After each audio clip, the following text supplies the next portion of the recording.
তুই 1515 পড়ালা ফাঁসিস রে তুই কত বড় পন্ডের বাটিস রে তুই জানিস বাদলকে বাদলের লোক কত লোক ইন্দিরা আবাসে ফ্যানের হাওয়া খাইছে, লোক কত সুখে ঘুমাইছে। আজ আমি চলে গেছি পৃথিবী ছেড়ে, কিন্তু আমাকে চিন্তা করতে হবে মানুষগুলোকে আমি কি করে দিয়েছি। আজ আমি আমার হাত থাকলে আমি দেশটাকে চোরমার করে দিতাম। এলা তুই কি জানিস না জগ? তুই বাদল কাকা চিনিস না? 3 মাসের সাথে যে বুদ্ধি দিয়েছে ওর নিয়ে আমি লোককে বাগান লোক গরু চড়াইছে, আমি সালা মানুষ চড়াই খাচ্ছি। আমার তুই কি ভেবেছিস হিন্দুকে নিয়ে চলবি? এই হিন্দু কলমের ডগে, কলমটা কিসে চলছে? কলমটা কলমে সবাই সালা খাচ্ছে, বুঝতে পারছো? সব সকালে কলমে খাচ্ছে। আর কি বলি দেবো তাকে?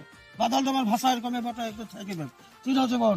এই যে মাসের সাথে গিটার বাজাইছে, তারা না দূরে না আমি সালা ঢোল বাজাই ডাম পাটি বাদ্য কর, কিন্তু দুমটা গুম দুমটা গুম তারা না কর রাখ বটে বলছো কাইলা জানিস তোরা জানিস খালি খেঁচাইব মোবাইল।